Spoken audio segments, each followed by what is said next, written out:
This is a tutorial for SP6i Dangers of Radioactivity. Now, Alexander Litvinenko was a Russian spy who was living in London. He was poisoned with plutonium. Now, plutonium can give off both alpha, beta, and gamma radiation, but it has a very short half-life. So have a think, which type of radiation do you think killed him and why? So Litvinenko was actually killed by alpha radiation. Alpha radiation is the most ionizing, and gamma radiation would be able to leave the body without doing damage.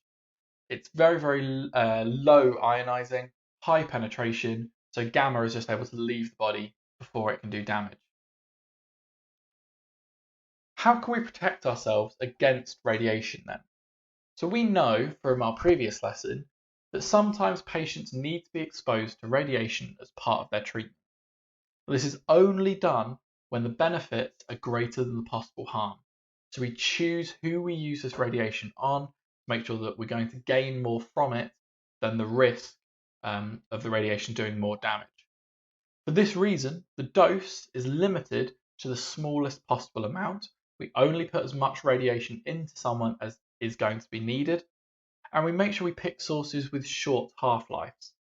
Once again, if something has a long half-life, it's going to stay in the body for a lot longer and have more chance of doing damage, whereas something with a short half-life decays away into more stable and safe elements more quickly.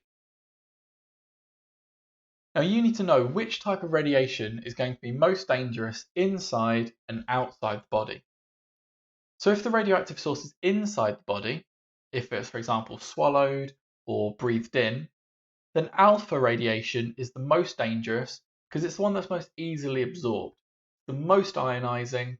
It's stopped by a thin sheet of paper or just a few centimeters of air, or even your skin, so it can't escape from the body. All of its energy is going to go into damaging your cells. However, beta and gamma radiation are more likely to just leave the body without doing any damage. So these are less damaging. So if we're going to do treatment where we need to put radioactive tracers into the body, we want to use things that are using beta or gamma radiation rather than alpha radiation. However, if the source is outside the body, then alpha radiation is not as dangerous. Because as I just said, alpha radiation is stopped by skin, so the alpha source isn't going to get into your body to cause any problems, whereas beta and gamma are the most dangerous because they're able to penetrate the skin and damage the cells inside. And notice that these effects are opposite. Ones that are dangerous inside the body are the ones that are safe outside the body, and vice versa. Okay, have a go at this quick quiz. Some of these questions are easier than others. Let's see if you can guess which one of these statements are true and which are false.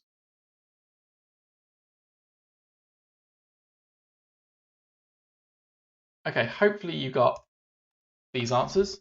So beta particles are strongly affected by magnetic fields, which means if they're placed into magnetic fields or around magnets, beta particles will bend and curve depending on their charge and the magnetic field. Ionizing radiation can kill cells. That is also true.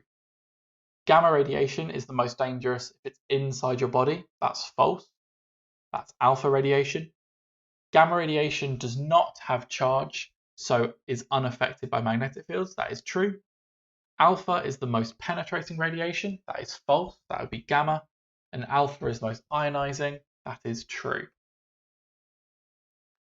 Okay, here I've got 4 tasks for you to have a go at. Task 1 is the easiest. Task 3 is the hardest. And then there's a stretch and extension question here if you are finding all 3 pretty straightforward. Pause the video, have a go and see how much you can get done. And then I will put answers on in a moment.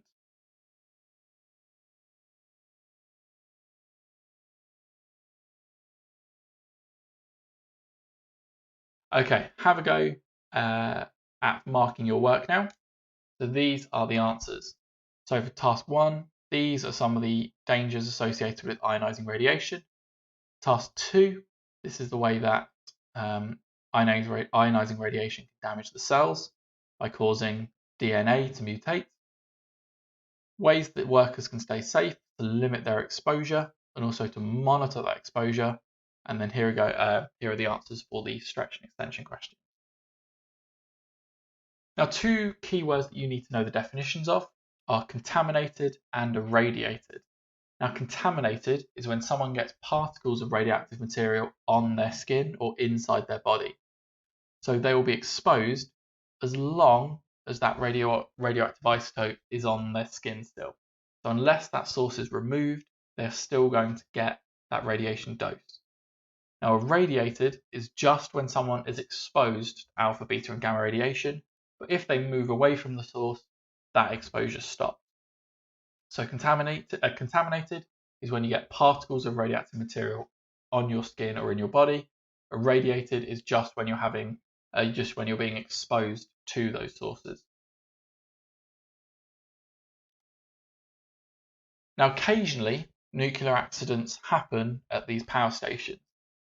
This can mean that alpha, beta, or gamma, or all three, can escape into the atmosphere, and this will lead to people being contaminated and irradiated.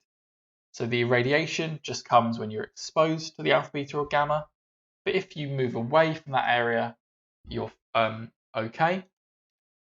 But contaminated is when some of that nuclear material, say, is blasted into the air, lands on people's skin, or gets into their food, and then gets into their body. You actually have the radioactive isotopes inside you or on you. You're not just being exposed to the things that they're producing. So water and soil can become contaminated in these accidents, and that can mean contamination can spread along the food chain. Here's a quick 2-mark exam style question for you to try. Pause the video, try to write an answer, and then I'll show the answer in a moment.